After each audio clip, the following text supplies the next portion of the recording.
How do? In a couple of weeks. Hope everyone's alright. Hope we're all having a very clement lockdown. Thought I'd do a quick video review for you today because it has been a little while, a couple of weeks. But I would have done this review sooner, but I was actually waiting on the delivery of tobacco. Things being what they are, it's all a bit crazy at the moment, no matter where we are. So, the blend I am reviewing, as you'll see from the title and the thumbnail, if you can see, Robert Lewis Wingfield mixture, which I'm currently enjoying in the Hussein Car Meerschaum. Slowly getting colour, slowly. Don't know why it's taking so long, this one, but it's doing what it's doing. So, this tobacco, it's a bit of a game of two arms for me, this one. I'll show you what it looks like. It's a mixture, as you can tell by the name, and mainly dark, browns, a couple of little bits of black leaf in there. Not Latakia, if that's what you're thinking, because it's not.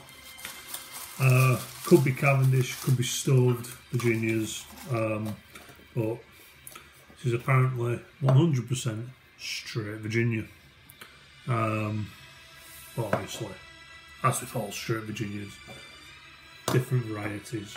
But why is it a game of two arms? It's a game of two arms because when I first opened this tin, and started smoking it, I was incredibly underwhelmed. Now, I am, as devotees to my channel will know, a predominant Virginia and Virginia Perique smoker. Pardon me.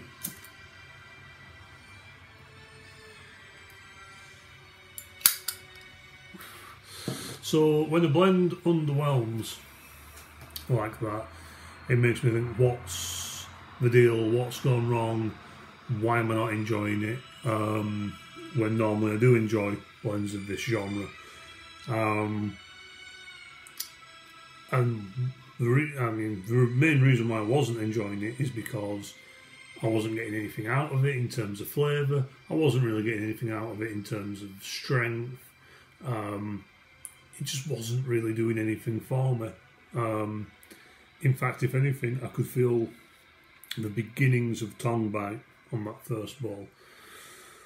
So I rotated it with this other blend,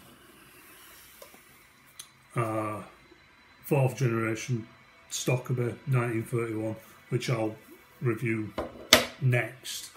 But I was sort of rotating them, and that quite worked because the Wingfield was giving me some kind of Virginia fix, if not the fix I usually like. But then the generation was giving me a little bit more flavour and a little bit more nuance and a cooler smoke with the burleys. And so that seemed to work for a little while.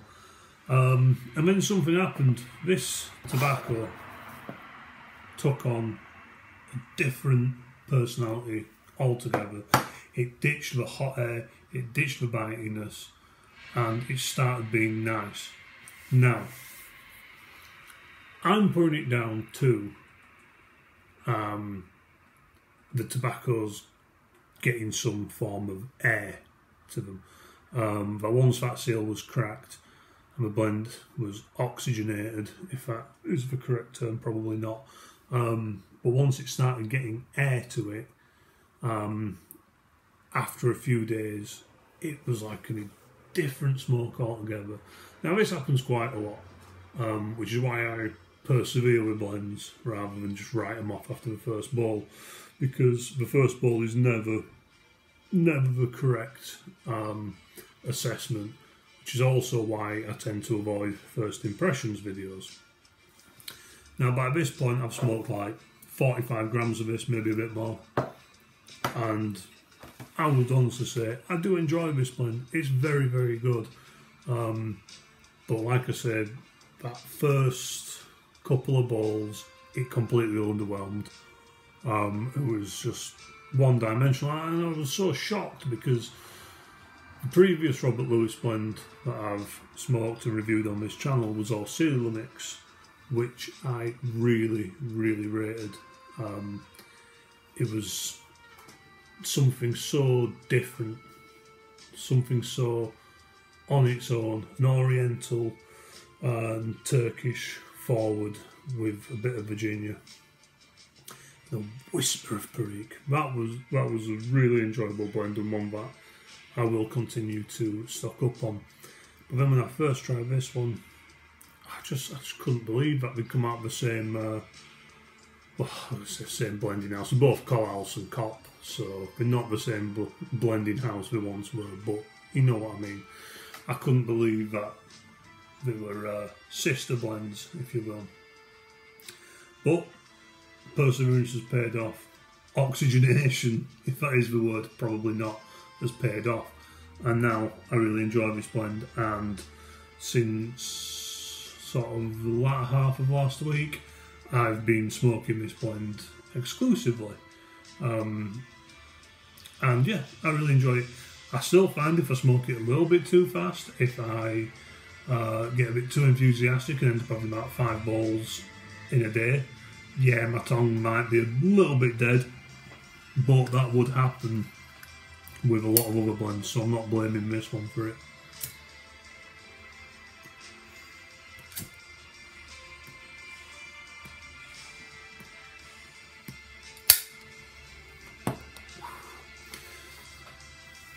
So the flavours, your usual Virginia flavours, with an almost buttery taste, which I know is a bizarre thing to say about tobacco. I know it is, but there it is. It's got a strangely buttery taste to it.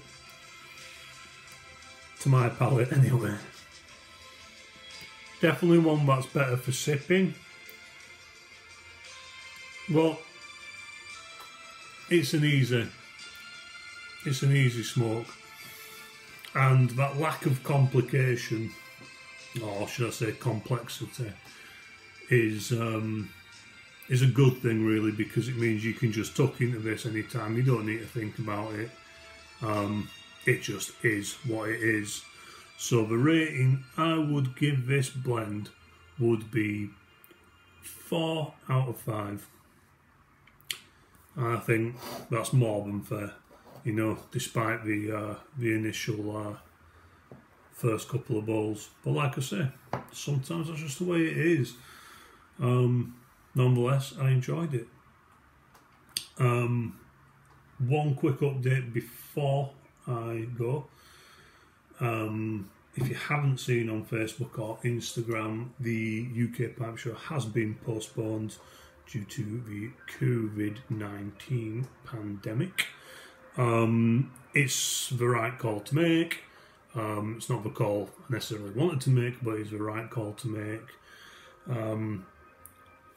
With the pubs being shut, I don't even know when those guys are going to be back open, so don't know. Watch this space. If we manage to rearrange a date for this year, I will of course let you all know. If not, hey ho, there's always next year. What is most important is people's safety. We can all have a get together in a pipe show when it's safe to play out again. Until then, wash your hands, enjoy your pipes, and I'll catch you on the next vid. So take it easy, yeah?